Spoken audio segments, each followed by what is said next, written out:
ਧੰਨ ਵਾਹਿਗੁਰੂ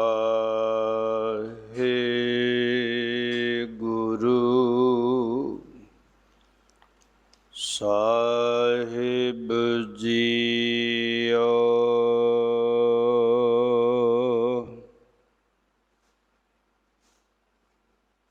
ਹਮ ਸਰ ਦੀਨ ਦਇਆਲ ਨਾ ਤੁਮ ਸਰ, ਅਬ ਪਤਿਆਰ ਕਿਆ ਕੀਜੈ।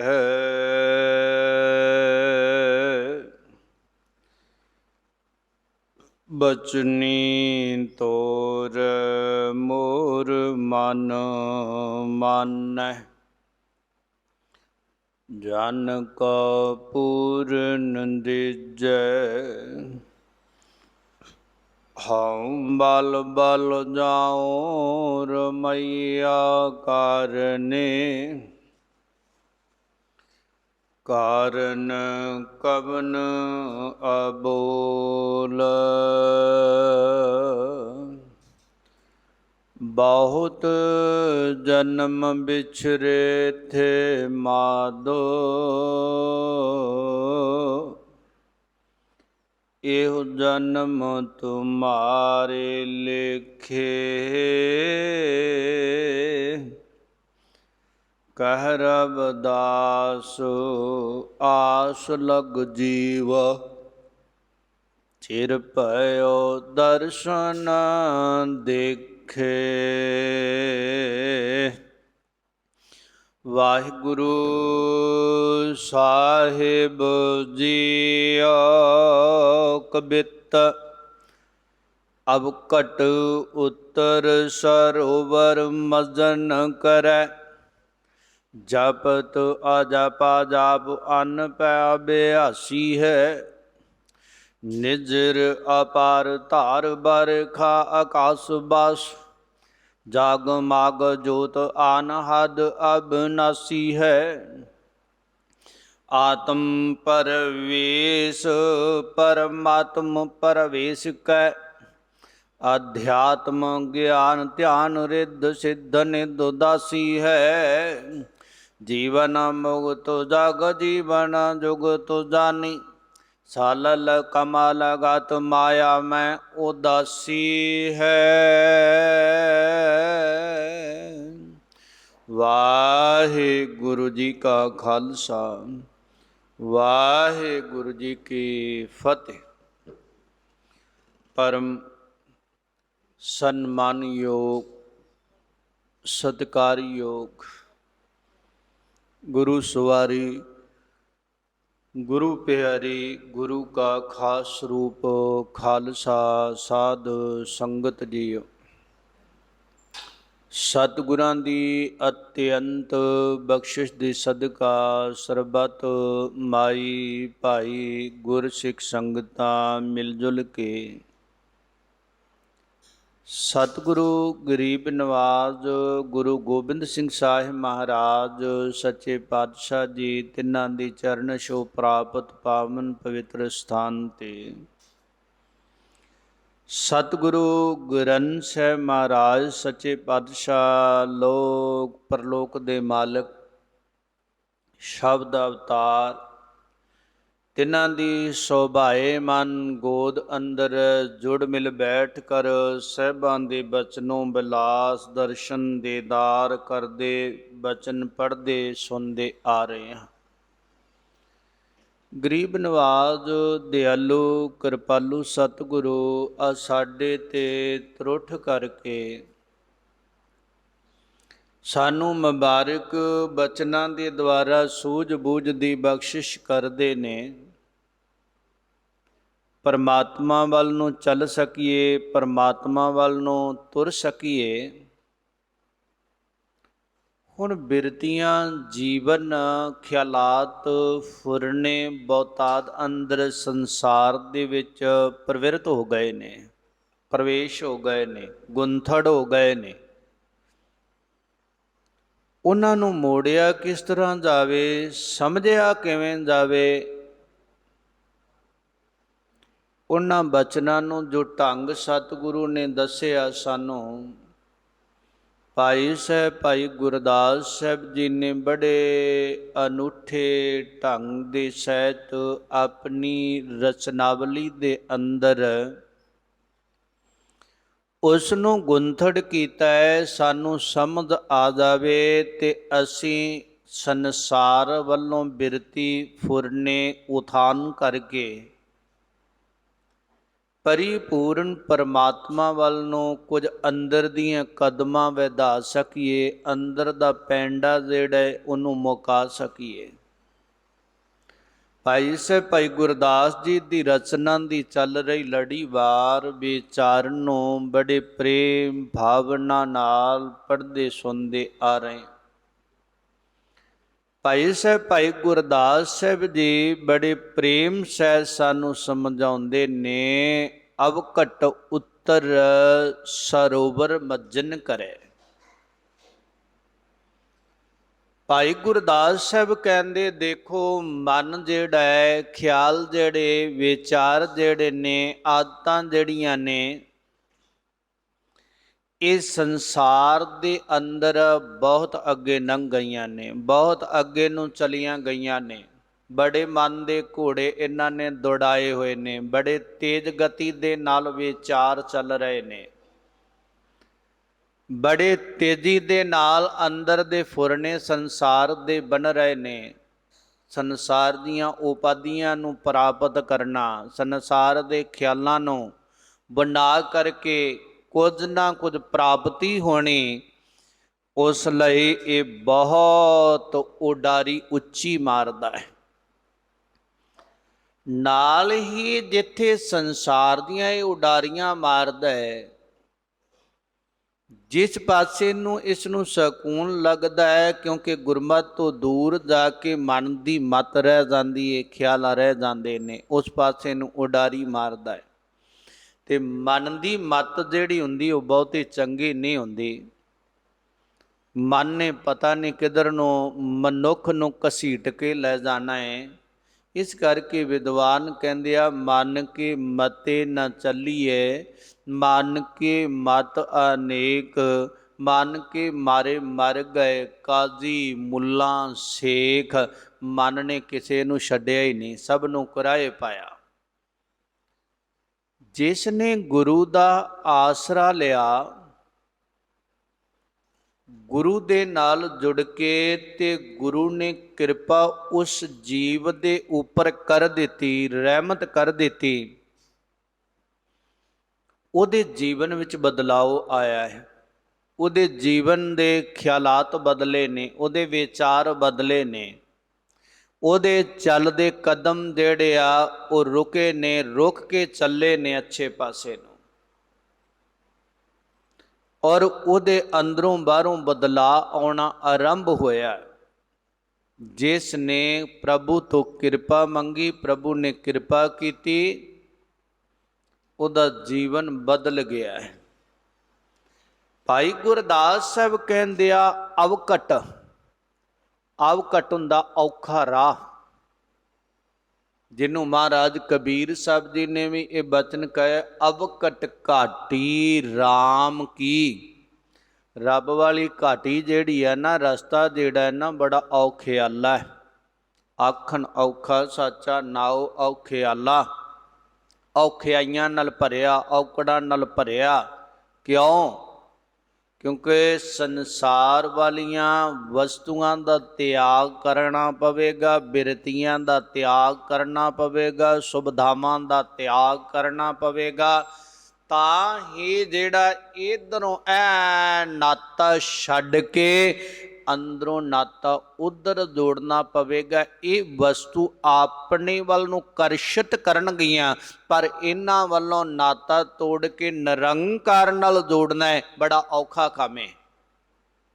ਇੱਧਰੋਂ ਛੱਡਣਾ ਹੈ, ਉਧਰ ਨਵਾਂ ਨਾਤਾ ਜੋੜਨਾ ਹੈ, ਪਰ ਜਿਸ ਦੀ ਸਾਨੂੰ ਗਿਆਤ ਨਹੀਂ ਸੀ। ਇਹ ਔਖਾ ਕੰਮ ਹੈ। ਉਹ ਅਵਕਟ ਘਾਟੀ, ਬਹੁਤ ਔਖਿਆਲਾ ਰਸਤਾ ਹੈ, ਔਖਾ ਮਾਰਗ ਹੈ। ਪਰ ਕਬੀਰ ਸਾਹਿਬ ਕਹਿੰਦੇ ਕੋਈ ਘਬਰਾ ਨਾ ਜਾਇਆ ਜੇ, ਬਈ ਸ਼ਾਇਦ ਕੋਈ ਗਿਆ ਨਹੀਂ ਇਸ ਰਸਤੇ, ਇਸ ਘਾਟੀ ਤੇ ਚੜਿਆ ਨਹੀਂ। ਤੇ ਬਹੁਤਿਆਂ ਦੇ ਜੀਵਨ ਦੇ ਬਲਦ ਜਿਹੜੇ ਸਨ ਨਾ ਉਹ ਥੱਕ ਗਏ, ਅੱਕ ਗਏ, ਹੰਬ ਗਏ, ਤੁਰਨੋਂ ਰਹਿ ਗਏ। ਕੁਝ ਰਸਤੇ ਵਿੱਚ ਰੁਕ ਗਏ, ਕੁਝ ਬਹੁਤ ਨੇੜੇ ਜਾ ਕੇ ਰੁਕ ਗਏ, ਕੁਝ ਦੂਰ ਰੁਕ ਗਏ, ਕੁਝ ਉੱਪਰ ਜਾ ਕੇ ਉਹਨਾਂ ਨੇ ਆਪਣੇ ਸਰੀਰ ਦਾ, ਜੀਵਨ ਦਾ, ਵਿਚਾਰਾਂ ਦਾ ਬਲ ਹਾਰ ਦਿੱਤਾ ਔਰ ਸੰਸਾਰ ਦੇ ਵਿਕਾਰਾਂ ਨੇ, ਫੁਰਨਿਆਂ ਨੇ ਆਪਣੀ ਤਾਕਤ ਦਾ ਜ਼ੋਰ ਪਾਇਆ।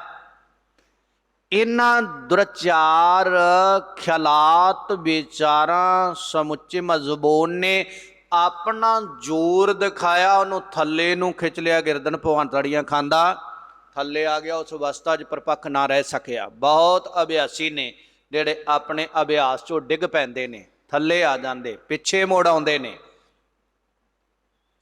ਬੜੀਆਂ ਬੜੀਆਂ ਉਹ ਗੱਲਾਂ, ਵਿਚਾਰਾਂ ਦੱਸਿਆ ਕਰਦੇ ਨੇ, ਐਸਾ ਕੁਝ ਵੀ ਦੇਖਿਆ, ਐਸਾ ਕੁਝ ਵੀ ਦੇਖਿਆ, ਕਿਤੇ ਐਸਾ ਮੋੜ ਆ ਜਾਂਦਾ ਹੈ ਉਹ ਫਿਰ ਆਮ ਮਨੁੱਖਾਂ ਵਾਂਗ ਹੋ ਜਾਂਦੇ ਨੇ।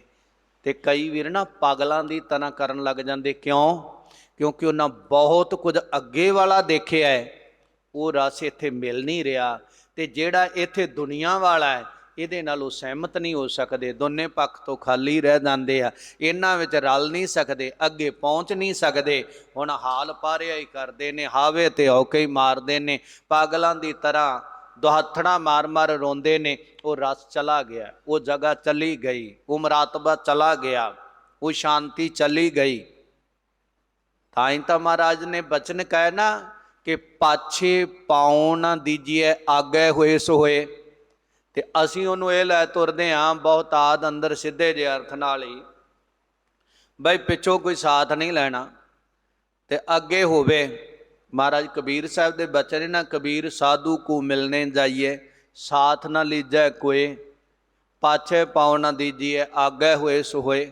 ਹੁਣ ਅਸੀਂ ਇਸ ਦੀ ਵਿਚਾਰਧਾਰਾ ਆਪਣੇ ਖਿਆਲ ਮੁਤਲਕ ਬਹੁਤਾਤ ਅੰਦਰ ਇਹ ਬਣਾ ਲਈ ਵੀ ਕਿਸੇ ਮਹਾਤਮਾ ਦੇ ਦਰਸ਼ਨ ਕਰਨ ਚੱਲੇ ਆ, ਕਿਸੇ ਜਗ੍ਹਾ ਦੇ ਦਰਸ਼ਨ ਕਰਨ ਚੱਲੇ ਆ, ਕਿਸੇ ਨੂੰ ਨਾਲ ਨਹੀਂ ਲੈ ਕੇ ਜਾਣਾ। ਅੱਗੇ ਕੋਈ ਜਾਂਦਾ ਮਿਲ ਗਿਆ ਤੇ ਬਸ ਠੀਕ ਹੈ, ਕੁਝ ਹੱਦ ਤੱਕ ਇਹ ਵੀ ਠੀਕ ਹੈ, ਕਿਉਂਕਿ ਪਤਾ ਨਹੀਂ ਕਿਹੜਾ ਮਨ ਚੱਲਿਆ ਹੋਵੇਗਾ ਰਸਤੇ ਵਿੱਚੋਂ ਜਾ ਕੇ, ਪਤਾ ਨਹੀਂ ਉਹ ਕਿਹੋ ਜਿਹੇ ਰਸਤੇ 'ਚ ਵਿਚਾਰ ਦੇਵੇਗਾ। ਕੁਝ ਹੱਦ ਤੱਕ ਠੀਕ ਹੈ, ਪਰ ਜਿਹੜਾ ਮੇਰੀ ਸਮਝ ਵਿੱਚ ਇਹ ਖਿਆਲ ਗੁਰੂ ਨੇ ਪ੍ਰਗਟ ਕੀਤਾ ਹੈ ਉਹ ਇਹ ਹੈ ਕਿ ਸਾਧੂ ਕੋ ਮਿਲਣੇ ਜਾਈਏ।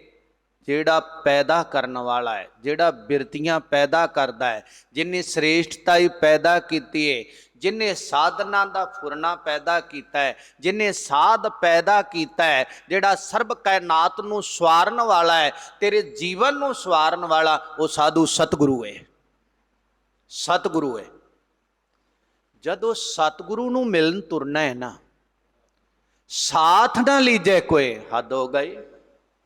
ਅਸੀਂ ਤਾਂ ਸੰਗਤ ਵੀ ਲੈ ਕੇ ਜਾਣੀ ਆ ਤੇ ਫਿਰ ਇਹ ਗੱਲ ਕਿੱਧਰ ਨੂੰ ਜਾਵੇਗੀ? ਫਿਰ ਇੱਥੇ ਸ਼ੰਕਾ ਉਤਪੰਨ ਹੋ ਜਾਵੇਗੀ ਨਾ, ਬਈ ਮਹਾਰਾਜ ਤਾਂ ਕਹਿੰਦੇ ਸਾਥ ਨਾ ਲੀਜੇ ਕੋਏ ਤੇ ਅਸੀਂ ਬੱਸ ਭਰ ਕੇ, ਟਰਾਲੀ ਭਰ ਕੇ ਤੁਰ ਪੈਨੇ। ਇਹ ਨਹੀਂ ਰੋਕਿਆ, ਗੁਸਤਾਖੀ ਮਾਫ, ਇਹ ਨਹੀਂ ਰੋਕਿਆ, ਇਹ ਕਰਨਾ ਹੈ, ਇਹ ਕਰਨਾ ਹੈ। ਸੰਗਤ 'ਚ ਆਉਣਾ ਵੀ ਹੈ ਤੇ ਲੈ ਕੇ ਵੀ ਆਉਣਾ, ਇਹ ਕਰਨਾ ਹੈ।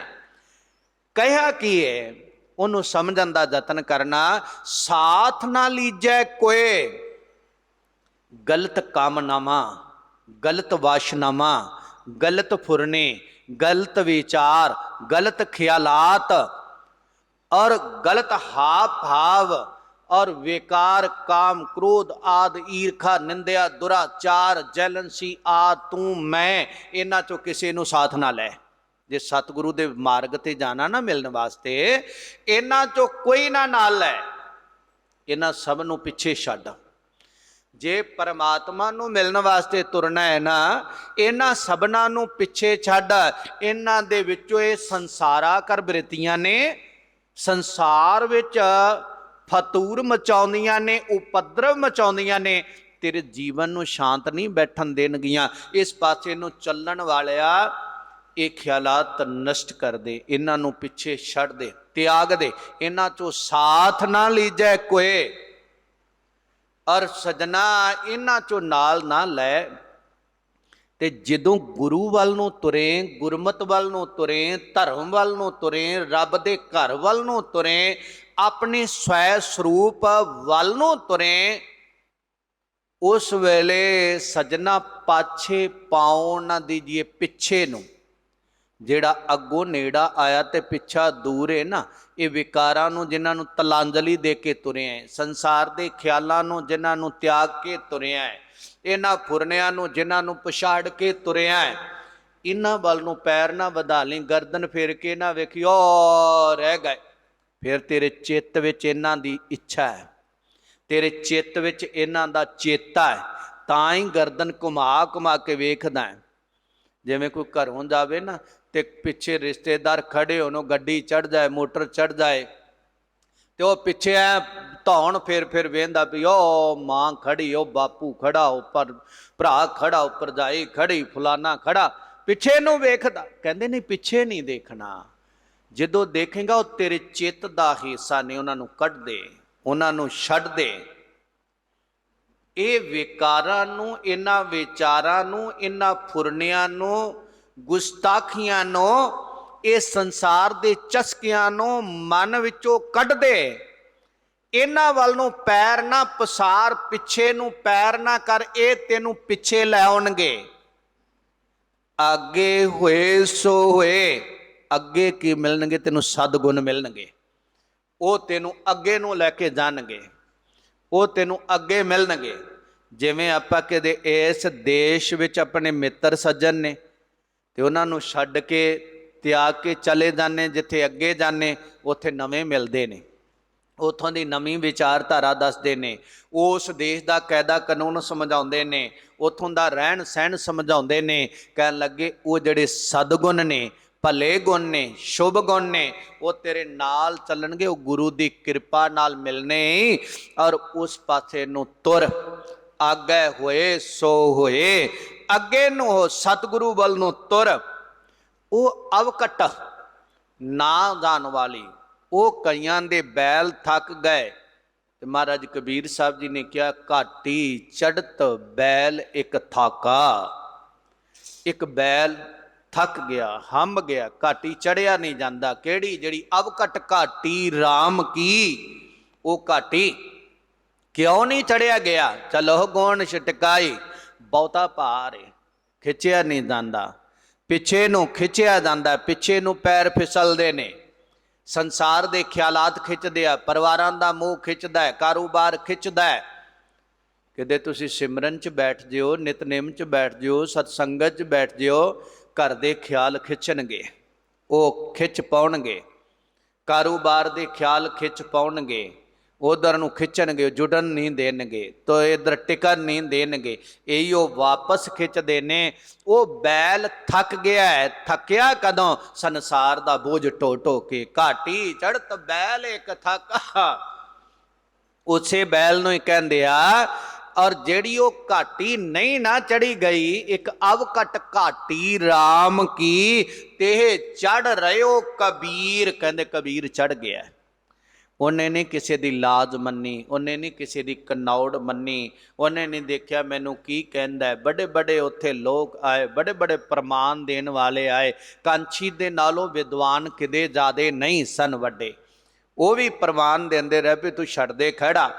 ਕਬੀਰ ਸਾਹਿਬ ਕਹਿੰਦੇ ਨਹੀਂ, ਇਹ ਨਹੀਂ ਛੱਡਾਂਗਾ।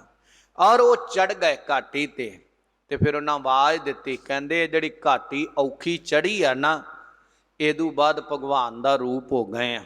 ਅਬ ਤੋ ਜਾਏ ਚੜੇ ਸੰਗਾਸਨ, ਮਿਲਾ ਹੈ ਸਾਰੰਗ ਪਾਨੀ, ਰਾਮ ਕਬੀਰਾ ਏਕ ਭਏ ਹੈ, ਕੋਏ ਨਾ ਸਕੇ ਪਛਾਨੀ। ਸੇਵਕ ਮਾਲਕ ਹੋ ਗਿਆ ਹੈ, ਮਾਲਕ ਸੇਵਕ ਹੋ ਗਿਆ ਹੈ, ਪਹਿਚਾਨ ਨਹੀਂ। ਉਸੇ ਨੂੰ ਭਾਈ ਗੁਰਦਾਸ ਸਾਹਿਬ ਸਮਝਾਉਂਦੇ ਆ, ਅਵਕਟ ਉੱਤਰ।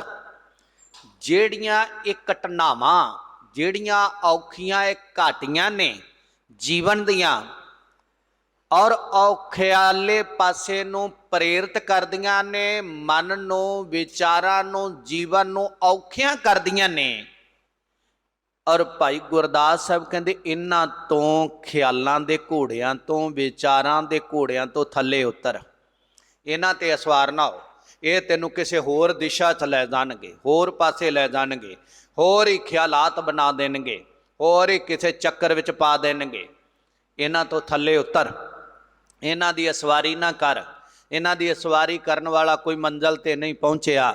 ਇਹਨਾਂ ਤੋਂ ਥੱਲੇ ਉਤਰ, ਔਰ ਇਹਨਾਂ ਤੋਂ ਉਤਰ ਕੇ ਫਿਰ ਕੀ ਕਰ, ਸਰੂਵਰ ਮੱਜਨ ਕਰੈ। ਔਰ ਇਹਨਾਂ ਦੇ ਉੱਪਰ ਅਸਵਾਰੀ ਕਰਕੇ ਨਾ ਜੀ, ਤੇ ਬਹੁਤ ਜੀਵਨ ਮੈਲਾ ਹੋਇਆ ਹੈ, ਬਹੁਤ ਖਿਆਲ ਮੈਲੇ ਹੋ ਗਏ ਨੇ, ਅੱਖਾਂ ਮੈਲੀਆਂ ਹੋ ਗਈਆਂ, ਕੰਨ ਮੈਲੇ ਹੋ ਗਏ, ਨਾਸਕਾਂ ਮੈਲੀਆਂ ਹੋ ਗਈਆਂ, ਮੁਖ ਮੈਲਾ ਹੋ ਗਿਆ, ਤਨ ਮੈਲਾ ਹੋ ਗਿਆ, ਤੁਚਾ ਮੈਲੀ ਹੋ ਗਈ ਹੈ, ਹੱਥ ਮੈਲੇ ਹੋ ਗਏ, ਪੈਰ ਮੈਲੇ ਹੋ ਗਏ, ਗੁਸਤਾਖੀ ਮਾਫ, ਬੋਲ ਵੀ ਮੈਲਾ ਹੋ ਗਿਆ ਹੈ। ਇੱਥੋਂ ਤੱਕ ਇਹਨਾਂ ਦਾ ਸੰਗ ਕਰਕੇ ਮਨ ਵੀ ਮੈਲਾ ਹੋ ਗਿਆ ਹੈ, ਇਹਨੂੰ ਵੀ ਮੈਲ ਲੱਗੀ ਹੈ, ਮਤ ਵੀ ਮੈਲੀ ਹੋ ਗਈ।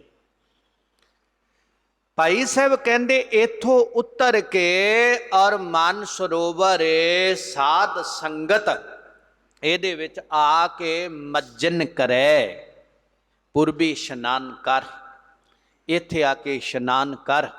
ਅੰਤਰ ਆਤਮੇ ਦਾ ਅੰਤਰਗਤ ਤੀਰਥ ਮਲ ਨਹਾਓ, ਅੰਤਰ ਆਤਮੇ ਇਸ਼ਨਾਨ ਕਰ, ਬੈਠ ਸੰਗਤ ਵਿੱਚ, ਔਰ ਅੰਦਰੋਂ ਬਾਣੀ ਦੇ ਨਾਲ ਇਹਨਾਂ ਪਾਪਾਂ ਨੂੰ ਧੋ, ਮੈਲ ਨੂੰ ਧੋ, ਕਲਸ਼ ਨੂੰ ਉਤਾਰ, ਦਾਗ ਜਿਹੜੇ ਨੇ ਉਹਨਾਂ ਨੂੰ ਦੂਰ ਕਰ।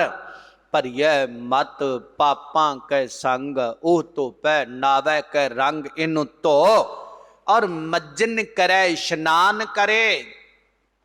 ਤੇ ਫਿਰ ਇਸ਼ਨਾਨ ਕਰਕੇ ਜਪਤ ਅਜਪਾ ਜਾਪ, ਸਾਧ ਸੰਗਤ ਵਿੱਚ ਆ ਕੇ ਟਿਕਾਉ ਨਾਲ ਬੈਠ ਕੇ ਜਿਹੜਾ ਪਰਿਪੂਰਨ ਪ੍ਰਮਾਤਮਾ ਦਾ ਨਾਮ ਹੈ ਨਾ, ਜਪਤ, ਉਹਨੂੰ ਜਪਤ ਜਪਣਾ ਕਰੇ। ਅਜਪਾ ਜਾਪ, ਇੱਕ ਲਗਾਤਾਰ, ਔਰ ਕਦੇ ਵੀ ਭੁੱਲੇ ਨਾ। ਉਹ ਅਜਪਾ ਜਾਪ ਜਪੇ ਮੱਜਨ ਕਰੈ। ਤੇ ਮਹਾਰਾਜ ਨੇ ਬਚਨ ਕੀਤੇ, ਕਰ ਇਸ਼ਨਾਨ ਸਿਮਰ ਪ੍ਰਭ ਆਪਣਾ, ਮਨ ਤਨ ਭਏ ਅਰੋਗਾ। ਅਰੋਗਤਾ ਆਵੇਗੀ, ਮਨ ਦੇ ਰੋਗ ਵੀ ਖਤਮ ਹੋਣਗੇ, ਤਨ ਦੇ ਵੀ ਖਤਮ ਹੋਣਗੇ। ਇਸ਼ਨਾਨ ਤਨ ਦਾ ਅਸੀਂ ਕਹਾਂਗੇ ਰੋਜ਼ ਕਰਦੇ ਹਾਂ, ਇਹ ਵੀ ਕਰਨਾ ਹੈ, ਜ਼ਰੂਰੀ ਹੈ, ਸਵਸਥਤਾ ਦੇ ਲਈ, ਸਵਸਥਤਾ ਦੇ ਲਈ। ਮਨ ਦਾ ਇਸ਼ਨਾਨ ਨਹੀਂ ਕੀਤਾ, ਸਾਧ ਸੰਗਤ ਵਿੱਚ ਆ ਕੇ ਸਤਿਗੁਰੂ ਦੇ ਨਾਮ ਜਲ ਨਾਲ ਇਸ਼ਨਾਨ ਕਰਨਾ, ਬਾਣੀ ਨਾਲ ਨਹਾਉਣਾ, ਅੰਦਰੋਂ ਮਨ ਨੂੰ ਧੋਣਾ। ਜਿਵੇਂ ਤਨ ਤੋਂ ਮੈਲ ਉਤਾਰੀ ਦੀ ਹੈ ਨਾ, ਮਨ ਤੋਂ ਵੀ ਮੈਲ ਉਤਾਰਨੀ। ਮਨ ਨੂੰ ਵੀ ਮੈਲ ਲੱਗੀ, ਜਨਮ ਜਨਮ ਕੀ ਇਸ ਮਨ ਕੋ ਮਲ ਲੱਗੀ, ਕਾਲਾ ਹੁਆ ਸਿਆਹ ਹੋ, ਕਾਲਾ ਸ਼ਾਹ ਹੋਇਆ, ਇਹਨੂੰ ਧੋ ਨਾਮ ਦੇ ਨਾਲ। ਉਹ ਕਿਵੇਂ ਧੁਪੇਗਾ? ਅਜਪਾ ਜਾਪ, ਹਰ ਵਕਤ ਜਪਦੇ, ਔਰ ਜਪਣਾ ਧਿਆਨ ਧਰ ਕੇ, ਉਹਦੇ ਨਾਲ ਇਹ ਧੁਪੇਗਾ। ਅਨਭੈ ਅਭਿਆਸੀ ਹੈ। ਕਹਿੰਦੇ ਐਸਾ ਗੁਰਸਿੱਖ ਜਿਹਦੇ ਅੰਦਰ ਅਜਪਾ ਜਾਪ ਚੱਲ ਪਏ ਨਾ ਜੀ, ਅਜਪਾ ਜਾਪ ਕਰਨ ਵਾਲਿਆਂ ਨੂੰ ਜ਼ਿਆਦਾ ਪਤਾ ਹੈ।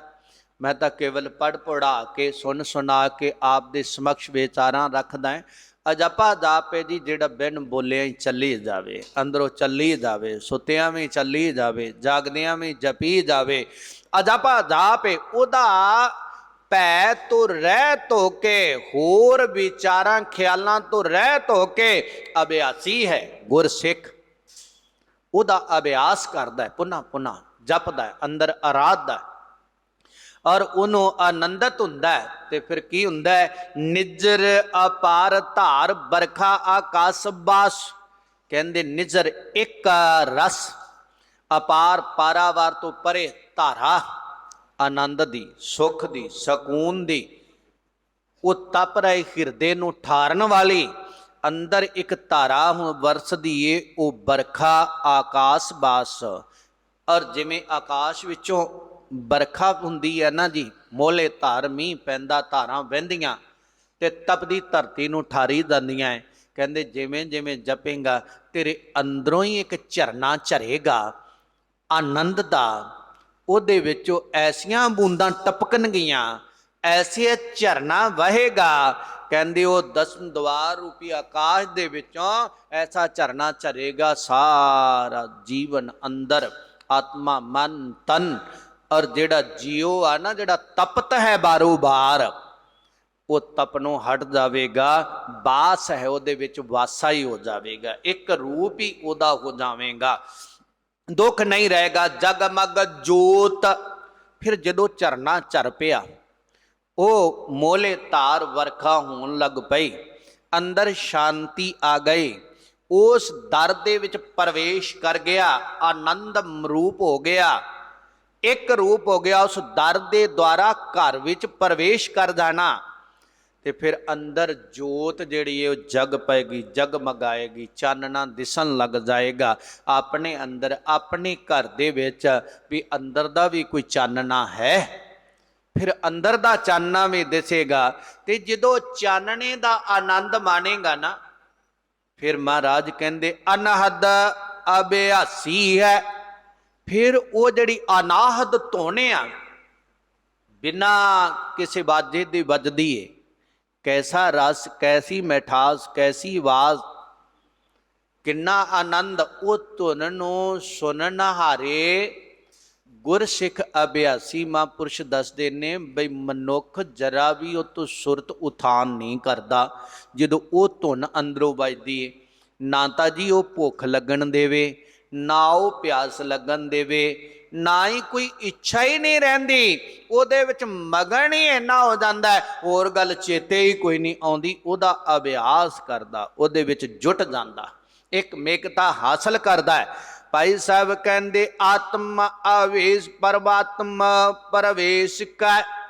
ਆਤਮਾ ਦੇ ਅੰਦਰ ਆਵੇਸ਼ ਲਗਾਉਣਾ, ਆਪਣੇ ਆਪ ਨੂੰ ਆਤਮਕ ਸਰੂਪ ਹੋਣਾ, ਆਤਮਕ ਗਿਆਨ ਹਾਸਲ ਕਰਕੇ, ਆਤਮਾ ਦੀ ਜਾਣਕਾਰੀ ਹਾਸਲ ਕਰਕੇ ਆਤਮਕ ਸਰੂਪ ਹੋਣਾ। ਉਹ ਆਵੇਸ਼, ਉਹੋ ਜਿਹਾ ਵੇਸ਼, ਲਿਬਾਸ, ਉਹੋ ਜਿਹੇ ਖਿਆਲਾਤ, ਉਹ ਵਿਚਾਰ, ਉਹ ਰੂਪ ਹੋਣਾ। ਤੇ ਉਹਨੂੰ ਸੁਧਾਰ ਕੇ ਨਾ ਜੀ, ਉਹ ਰੂਪ ਹੋ ਕੇ, ਉਹੀ ਰੂਪ ਹੋ ਕੇ, ਤੇ ਫਿਰ ਕੀ ਹੋਣਾ? ਪਰਮਾਤਮ ਪ੍ਰਵੇਸ਼। ਹੁਣ ਜਿਸ ਦੇਸ਼ 'ਚ ਜਾਣਾ ਹੋਵੇ, ਜਿਹੜੀ ਜਗ੍ਹਾ ਤੇ ਜਾਣਾ ਹੋਵੇ, ਉਹੋ ਜਿਹਾ ਲਿਬਾਸ, ਉਹੋ ਜਿਹੀ ਜਿਹੜੀ ਜਗ੍ਹਾ ਤੇ ਬੈਠਣਾ ਹੋਵੇ, ਉਹੋ ਜਿਹਾ ਬਣ ਕੇ ਬੈਠਣਾ ਪੈਂਦਾ ਹੈ, ਐਵੇਂ ਨਹੀਂ। ਔਰ ਹੁਣ ਬੈਠਣਾ ਤਾਂ ਜਾ ਕੇ ਕਿਸੇ ਵੱਡੇ ਆਫਿਸਰ ਦੀ ਕੁਰਸੀ ਤੇ ਉਹੋ ਜਿਹਾ ਕੋਈ ਬਾਣਾ ਹੈ ਹੀ ਨਹੀਂ, ਉਹੋ ਜਿਹਾ ਖਿਆਲਾਤ ਹੈ ਹੀ ਨਹੀਂ, ਤੇ ਬੈਠੇਗਾ ਕਿਵੇਂ? ਉਹੋ ਜਿਹਾ ਪਹਿਲਾਂ ਆਪਣੇ ਆਪ ਨੂੰ ਬਣਾ ਲੈਣਾ ਉਸ ਤਰ੍ਹਾਂ ਦਾ, ਔਰ ਵਿਚਾਰ ਖਿਆਲਾਤ ਹੋ ਜਾਣੇ, ਤੇ ਫਿਰ ਪਰਮਾਤਮ ਜਿੱਥੇ ਤਮ ਅੰਧਕਾਰ ਨਹੀਂ, ਕੇਵਲ ਪ੍ਰਕਾਸ਼ ਹੈ, ਔਰ ਉਹਦੇ ਵਿੱਚ ਪ੍ਰਵੇਸ਼ ਕਰ ਜਾਣਾ, ਮਿਲ ਜਾਣਾ, ਅਭੇਦ ਹੋਣਾ, ਉਸ ਪਰਮਾਤਮਾ ਦੇ ਵਿੱਚ ਮਿਲਣਾ। ਅਧਿਆਤਮਕ, ਫਿਰ ਅੰਦਰ ਅੰਧਕਾਰ ਨੂੰ ਕੱਟ ਕੇ ਪ੍ਰਕਾਸ਼ਮਈ, ਅਧਿਆਤਮਕ ਪਰਿਪੂਰਨ ਪਰਮਾਤਮਾ ਦਾ, ਔਰ ਜਿਹੜਾ ਹੈ ਗਿਆਨ ਧਿਆਨ, ਫਿਰ ਜਾ ਕੇ ਪਰਮਾਤਮਾ ਦਾ ਇਦੋਂ ਅੱਗੇ ਗਿਆਨ ਪ੍ਰਾਪਤ ਹੁੰਦਾ ਹੈ, ਫਿਰ ਪਰਮਾਤਮਾ ਦਾ ਧਿਆਨ ਪ੍ਰਾਪਤ ਹੁੰਦਾ ਹੈ। ਹਰ ਵਕਤ ਪਰਮਾਤਮਾ ਧਿਆਨ 'ਚ ਰਹਿੰਦਾ ਹੈ, ਪਰਮਾਤਮਾ ਨਜ਼ਰ ਆਉਂਦਾ ਹੈ, ਤੇ ਹਰ ਇੱਕ ਗੱਲ ਦਾ ਪਰਮਾਤਮਾ ਦਾ ਗਿਆਨ ਹੁੰਦਾ ਹੈ। ਇੰਨਾ ਕੁਝ ਕਰਨ ਦੇ ਬਾਵਜੂਦ ਮੇਰੇ ਵਰਗਾ ਇਸ ਤਰ੍ਹਾਂ 2 ਕਿਤਾਬਾਂ ਪੜ੍ਹ ਲਵੇ, ਤੇ ਜਾਂ 2-4 ਦਿਨ ਬਾਣੀ ਪੜ੍ਹ ਲਵੇ, ਫਿਰ ਕਹਿੰਦਾ ਜੀ ਆ ਮੈਨੂੰ ਬ੍ਰਹਮ ਦਾ ਗਿਆਨ ਹੈ ਜੀ। ਨਹੀਂ ਗੁਰਮੁਖੋ, ਇਹ ਬੜਾ ਅੱਗੇ ਆ। ਜਿਹੜੇ ਅਭਿਆਸ ਕਰਨ ਵਾਲੇ ਗੁਰਸਿੱਖ ਆ ਨਾ, ਉਹਨਾਂ ਨੂੰ ਕਦੇ ਪੁੱਛ ਕੇ ਦੇਖੋ। ਔਰ ਇਹ ਗਿਆਨ ਬੜੇ ਪ੍ਰਕਾਰ ਦਾ, ਮੈਂ ਅੱਗੇ ਵੀ ਕਈ ਵਾਰ ਬਿਆਨ ਕੀਤਾ ਹੈ। ਆਤਮਕ ਗਿਆਨ ਤੋਂ ਆਤਮਾ ਨੂੰ ਸੁਧਾਰ ਕੇ ਫਿਰ ਪਰਮਾਤਮਾ ਦੇ ਵਿੱਚ ਪ੍ਰਵੇਸ਼ ਕਰਨਾ ਹੈ, ਫਿਰ ਪਰਮਾਤਮਾ ਦਾ ਗਿਆਨ ਹੋਵੇਗਾ। ਜਿਹਦੇ ਆਪਾਂ ਘਰ ਵਿੱਚ ਨਹੀਂ ਗਏ, ਇਹਨੂੰ ਥੋੜਾ ਜਿਹਾ ਸਮਝਿਓ, ਜਿਹਦੇ ਆਪਾਂ ਘਰ ਵਿੱਚ ਨਹੀਂ ਗਏ, ਉਹਦੇ ਘਰ ਦੀ ਆਪਾਂ ਨੂੰ ਇੱਕ ਇੱਕ ਚੀਜ਼ ਦਾ ਕਿਵੇਂ ਪਤਾ ਲੱਗ ਗਿਆ? ਆਪਾਂ ਜਿਸ ਬੰਦੇ ਦੇ ਘਰੇ ਨਹੀਂ ਗਏ, ਜਿਸ ਦੇ ਦੇਸ਼ ਵਿੱਚ ਨਹੀਂ ਗਏ, ਉਹਦੀਆਂ ਵਸਤੂ ਦਾ ਆਪਾਂ ਨੂੰ ਬਈ ਕਿੱਥੋਂ ਮੁਕੰਮਲ ਜਾਣਕਾਰੀ ਮਿਲ ਗਈ? ਆਪਾਂ ਕਿਵੇਂ ਕਹਿ ਸਕਦੇ ਹਾਂ ਮੈਂ ਉਹਦੇ ਘਰ ਦੇ ਬਾਲੇ ਗਿਣਤੇ, ਮੈਂ ਉਹਦੇ ਘਰ ਦੀਆਂ ਇੱਟਾਂ ਗਿਣਤੀਆਂ, ਉਹਦੇ ਘਰ 'ਚ ਕਿੱਥੇ ਕਿਹੜੀ ਚੀਜ਼ ਪਈ ਮੈਨੂੰ ਪਤਾ? ਤੂੰ ਤਾਂ ਗਿਆ ਹੀ ਨਹੀਂ, ਪਤਾ ਤੈਨੂੰ ਕੀ ਖਾਕ ਆ? ਜਦੋਂ ਉਹਦੇ ਘਰ ਵਿੱਚ ਕੋਈ ਚਲਾ ਜਾਵੇ ਨਾ ਤੇ ਫਿਰ ਉਹਦੇ ਤੇ ਸ਼ੰਕਾ ਵੀ ਨਹੀਂ ਹੁੰਦੀ। ਉਹ ਕਹਿੰਦੇ ਬਈ ਇਹ ਗਿਆ ਹੋਇਆ ਹੈ, ਇਹਨੇ ਦੇਖਿਆ ਸਾਰਾ ਕੁਝ, ਇਹਨੂੰ ਪਤਾ ਕਿਹੜੀ ਚੀਜ਼ ਕਿੱਥੇ ਪਈ। ਐਉਂ ਹੀ ਪਰਮਾਤਮਾ ਦਾ ਗਿਆਨ ਉਹਦੇ ਵਿੱਚ ਪ੍ਰਵੇਸ਼ ਕੀਤੇ ਤੋਂ ਬਗੈਰ ਨਹੀਂ, ਤੇ ਧਿਆਨ ਉਹਦੀਆਂ ਸਾਰੀਆਂ ਵਸਤੂ, ਕਿੰਨੀਆਂ ਬਖਸ਼ਿਸ਼ਾਂ, ਕਿੱਡਾ ਵੱਡਾ ਕੈਸਾ ਹੈ, ਉਹਦਾ ਧਿਆਨ ਧਰਨਾ। ਤੇ ਜਦੋਂ ਅਭਿਆਸੀ ਫਿਰ ਧਿਆਨ ਧਰਦਾ ਹੈ, ਉਹ ਮੰਡਲ ਦੀਆਂ ਸਾਰੀਆਂ ਵਸਤੂਆਂ ਉਹਦੇ ਨਜ਼ਰ ਆਉਂਦੀਆਂ ਨੇ, ਸਾਰਾ ਕੁਝ ਉਹਦੇ ਸਨਮੁਖ ਹੋ ਜਾਂਦਾ ਹੈ, ਸਾਹਮਣੇ ਉਹਨੂੰ ਨਜ਼ਰ ਦਿਸਣ ਲੱਗ ਜਾਂਦਾ ਹੈ, ਉਹ ਦੇਖਦਾ ਹੈ। ਔਰ ਭਾਈ ਸਾਹਿਬ ਕਹਿੰਦੇ ਉਹ ਗਿਆਨ ਤੇ ਧਿਆਨ ਉਹਨੂੰ ਪ੍ਰਾਪਤ ਹੁੰਦਾ ਹੈ। ਰਿੱਧ ਸਿੱਧ ਨਿੱਧ ਦਾਸੀ ਹੈ। ਔਰ ਰਿੱਧੀਆਂ ਸਿੱਧੀਆਂ ਨਵ ਨਿੱਧੀਆਂ ਉਹਦੀਆਂ ਦਾਸੀ। ਦਾਸ ਹੁੰਦਾ ਹੈ ਜੀ ਸੇਵਕ, ਤੇ ਜਿਹੜਾ ਹੱਥ ਬੰਨ੍ਹ ਕੇ ਸੇਵਕ ਅੱਗੇ ਖੜਾ ਰਹਿੰਦਾ ਵੀ ਮਾਲਕ ਜੀ ਹੁਕਮ ਕਰੋ, ਮੈਨੂੰ ਕੋਈ ਹੁਕਮ ਦਿਓ, ਮੈਂ ਕੀ ਕਰਾਂ, ਮੈਂ ਤਾਂ ਤੁਹਾਡਾ ਹੁਕਮ ਮੰਨਾਂ, ਜੋ ਆਖੋਗੇ ਕਰ ਦਿਆਂਗਾ। ਹੁਣ ਸੇਵਕ ਦੀ ਆਪਣੀ ਕੋਈ ਮਰਜ਼ੀ ਨਹੀਂ ਹੁੰਦੀ, ਉਹ ਕਹਿੰਦਾ ਮਾਲਕ ਨੇ ਕਿਹਾ ਤੇ ਮੈਂ ਕਰਤਾ, ਭਾਵੇਂ ਚੰਗਾ ਕਿਹਾ ਭਾਵੇਂ ਮਾੜਾ ਕਰਤਾ। ਫਿਰ ਇਹ ਰਿੱਧੀਆਂ ਸਿੱਧੀਆਂ ਨਿੱਧੀਆਂ ਨਾ ਜੀ ਜਿਹੜੀਆਂ, ਇਹ ਰੱਬ ਵੱਲੋਂ ਇੱਕ ਸਹੂਲਤਾਂ ਨੇ, ਹੈ ਸ਼ਕਤੀਆਂ ਹੀ ਨੇ, ਹੈ ਸਹੂਲਤਾਂ ਨੇ। ਔਰ ਉਹ ਹਰ ਵਕਤ ਅਭਿਆਸੀ ਗੁਰਸਿੱਖ ਮਹਾਂਪੁਰਖ ਦੇ ਅੱਗੇ ਖੜੀਆਂ ਰਹਿੰਦੀਆਂ ਨੇ। ਕਦੋਂ ਉਹ ਇਸ਼ਾਰਾ ਕਰੇ, ਜੈਸਾ ਉਹ ਇਸ਼ਾਰਾ ਕਰੇ ਉਹ ਉਸੇ ਤਰ੍ਹਾਂ ਹੀ ਔਰ ਉਹਦੇ ਮੁਤਲਕ ਵਰਤਾਰਾ ਵਰਤਾਉਂਦੀਆਂ ਨੇ, ਜੈਸਾ ਉਹਦਾ ਫੁਰਨਾ ਹੋ ਜਾਵੇ। ਪ੍ਰਾਪਤ ਉਹਨੂੰ ਹੁੰਦੀਆਂ ਜਿਹੜਾ ਅਭਿਆਸ ਕਰਦਾ ਹੈ।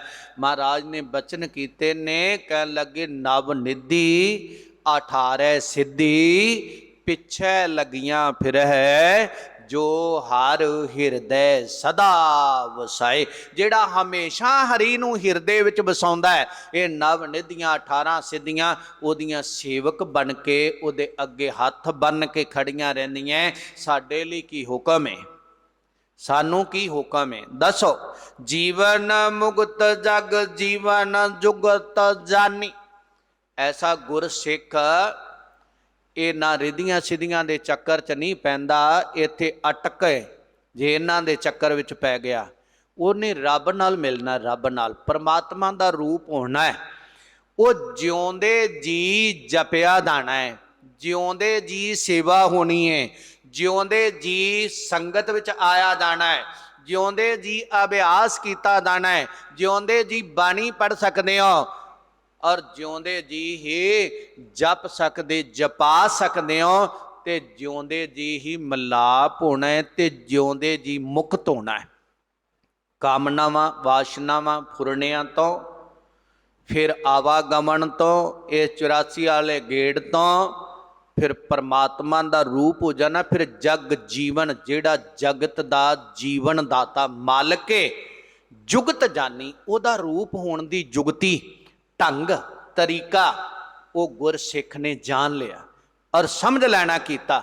ਤੇ ਜਦੋਂ ਢੰਗ ਗੁਰਸਿੱਖ ਨੂੰ ਪਤਾ ਲੱਗ ਗਿਆ ਨਾ ਜੀ ਕਿ ਰੱਬ ਕਿਵੇਂ ਹੋਣਾ, ਰੱਬ ਦਾ ਰੂਪ ਕਿਵੇਂ ਹੋਣਾ ਹੈ, ਔਰ ਕਿਵੇਂ ਸਫ਼ਰ ਨੂੰ ਤੈਅ ਕਰਨਾ ਹੈ ਆਹਿਸਤਾ ਆਹਿਸਤਾ, ਫਿਰ ਸਲਲ ਕਮਲ ਗਤ। ਔਰ ਸਲਲ ਮੈਨਾ ਹੁੰਦਾ ਹੈ ਪਾਣੀ, ਤੇ ਕਮਲ ਦਾ ਅਰਥ ਆਪ ਸਮਝਦੇ ਹੋ, ਤੇ ਗਤ ਦਾ ਮੈਨਾ ਹੁੰਦਾ ਹਾਲਤ। ਕਹਿੰਦੇ ਫਿਰ ਪਾਣੀ ਤੇ ਕਵਲ ਵਰਗੀ ਹਾਲਤ ਹੋ ਜਾਂਦੀ, ਔਰ ਪਾਣੀ ਦੇ ਬਗੈਰ ਕਵਲ ਹੋ ਹੀ ਨਹੀਂ ਸਕਦਾ, ਪਰ ਪਾਣੀ ਉਹਨੂੰ ਡਬੋ ਹੀ ਨਹੀਂ ਸਕਦਾ। ਪਾਣੀ ਬਗੈਰ ਕਵਲ ਹੋ ਨਹੀਂ ਸਕਦਾ, ਤੇ ਪਾਣੀ ਜਿੰਨਾ ਮਰਜ਼ੀ ਚੜ ਕੇ ਆ ਜਾਏ ਉਹ ਕਵਲ ਨੂੰ ਡਬੋ ਹੀ ਨਹੀਂ ਸਕਦਾ, ਉਹਨੂੰ ਡੋਬ ਹੀ ਨਹੀਂ ਸਕਦਾ। ਤੇ ਕਵਲ ਦੀ ਪ੍ਰੀਤੀ ਸੂਰਜ ਨਾਲ ਹੈ।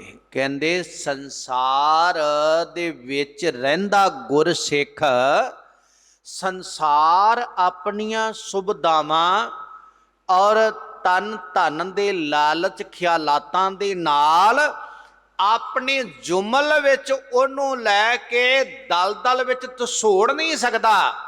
ਕਿਉਂ? ਕਿਉਂਕਿ ਜਿਹੜਾ ਸੂਰਜਾਂ ਦਾ ਮਹਾ ਸੂਰਜ ਅਕਾਲ ਪੁਰਖ ਵਾਹਿਗੁਰੂ ਆ ਨਾ, ਗੁਰਸਿੱਖ ਦੀ ਪ੍ਰੀਤੀ ਉਹਦੇ ਨਾਲ ਲੱਗੀ ਹੋਈ ਆ। ਉਹ ਪਰਮਾਤਮਾ ਨਾਲ ਲੱਗੀ ਹੋਈ ਹੈ ਪ੍ਰੀਤੀ, ਉਹਦੇ ਨਾਲ ਗੁਰਸਿੱਖ ਜੁੜਿਆ ਹੋਇਆ ਹੈ। ਇਸ ਕਰਕੇ ਉਹਦੀ ਗਤ ਕਬਲ ਵਰਗੀ ਹੈ। ਉਹ ਪਰਮਾਤਮਾ ਨਾਲ ਜੁੜਿਆ ਹੈ, ਰਹਿੰਦਾ ਸੰਸਾਰ ਵਿੱਚ, ਜੁੜਿਆ ਨਿਰੰਕਾਰ ਨਾਲੇ। ਸੰਸਾਰ ਦੇ ਜਿਹਾ ਭਾਵ ਆਪਣਾ ਪ੍ਰਭਾਵ ਪਾ ਕੇ ਉਹਨੂੰ ਡਬੋ ਨਹੀਂ ਸਕਦੇ। ਉਹਦੇ ਜੀਵਨ ਦੀ ਬੇੜੀ ਨੂੰ ਉਹ ਤਰਦਾ ਹੈ। ਜਿੰਨੇ ਮਰਜ਼ੀ ਇਹਦੇ ਹਾਵ ਭਾਵ ਵਧੀ ਜਾਣ, ਉਹਦਾ ਕੁਝ ਵਿਗਾੜ ਨਹੀਂ ਸਕਦੇ। ਭਾਈ ਗੁਰਦਾਸ ਸਾਹਿਬ ਨੇ ਸਾਨੂੰ ਮਾਜਰਾ ਸਮਝਾਇਆ ਹੈ। ਔਰ ਤੁਸ਼ ਬੁੱਧੀ ਦੇ ਨਾਲ ਜਿੰਨੀ ਕੁ ਸਤਿਗੁਰੂ ਔਰ ਸਤਿਗੁਰੂ ਕੀ ਆਪ ਸੰਗਤ, ਸਤਿਗੁਰੂ ਕਿਰਪਾ ਕਰਕੇ ਬੁੱਧ ਬਖਸ਼ਦੇ, ਉਹਦੇ ਮੁਤਲਕ ਸੰਖੇਪ ਰੂਪ ਅੰਦਰ ਆਪ ਨਾਲ ਸਾਂਝ ਪਾਈਏ। ਇਹਨਾਂ ਬਚਨਾਂ ਦਾ ਖੁਲਾਸਾ ਬਹੁਤ ਹੈ, ਬੜੇ ਗੋਝ ਬਚਨ ਨੇ, ਬਹੁਤ ਖੁਲਾਸਾ ਮੰਗਦੇ ਨੇ, ਪਰ ਯਤਨ ਇਹ ਹੈ ਕਿ ਸੰਖੇਪਤਾ ਅੰਦਰ ਸਮੇਂ ਵਿੱਚ ਰਹਿ ਕੇ ਔਰ ਸੌਖੇ ਜਿਹੇ ਤਰੀਕੇ ਨਾਲ ਸਾਨੂੰ ਸਮਝ ਆ ਸਕੇ। ਗੁਰੂ ਸਾਹਿਬ ਕਿਰਪਾ ਕਰਨ ਸਾਡੇ ਮਾਜਰਾ ਸਮਝ ਆਵੇ। ਸਮਝ ਕੇ ਜੀਵਨ ਨੂੰ ਸਮਝੀਏ, ਜੀਵਨ ਨੂੰ ਸਮਝ ਕੇ ਮਾਲਕ ਨਾਲ ਵੱਲ ਨੂੰ ਤੁਰੀਏ, ਉਸ ਵੱਲ ਨੂੰ ਮੁੜੀਏ, ਫਿਰ ਸਾਡਾ ਆਇਆ ਸਫਲਾ ਹੋਵੇਗਾ। ਬੇਅੰਤ ਭੁੱਲਾਂ ਦੀ ਖਿਮਾ, ਗਰੀਬ ਨਵਾਜ਼ ਦਾ ਤਾਰ ਪ੍ਰਭੂ ਜੀ ਦੇ ਬਚਨ ਜਾਨ, ਗੁਰੂ ਕੀ ਸਾਧ ਸੰਗਤ ਨੇ ਹਿਰਦਿਆਂ ਅੰਦਰ ਵਸਾਵਣੇ। 10 ਪਾਸੋਂ ਵਿਚਾਰਾਂ ਕਰਦਿਆਂ ਹੋਇਆਂ ਬੇਅੰਤ ਪ੍ਰਕਾਰ ਦੀਆਂ ਭੁੱਲਾਂ ਚੁੱਕਾਂ ਹੋ ਜਾਂਦੀਆਂ। ਆਪ ਗੁਰੂ ਕੀ ਸੰਗਤ ਸਤਿਗੁਰੂ ਬਖਸ਼ਣ ਜੋਗੋਂ ਅੱਗੇ ਤੋਂ ਸ੍ਰੇਸ਼ਟ ਮਤ ਬੁੱਧੀ ਬਖਸ਼ਿਸ਼ ਕਰਿਆ ਜੇ। ਸਤਿਗੁਰੂ ਸਾਡੇ ਸਭਨਾਂ ਤੇ ਕਿਰਪਾ ਕਰਨ। ਅਰਦਾਸ ਅੰਦਰ ਸ਼ਾਮਲ ਹੋਈਏ। ਵਾਹਿਗੁਰੂ ਜੀ ਕਾ ਖਾਲਸਾ, ਵਾਹਿਗੁਰੂ ਜੀ ਕੀ ਫਤਿਹ। ਤੂੰ ਠਾ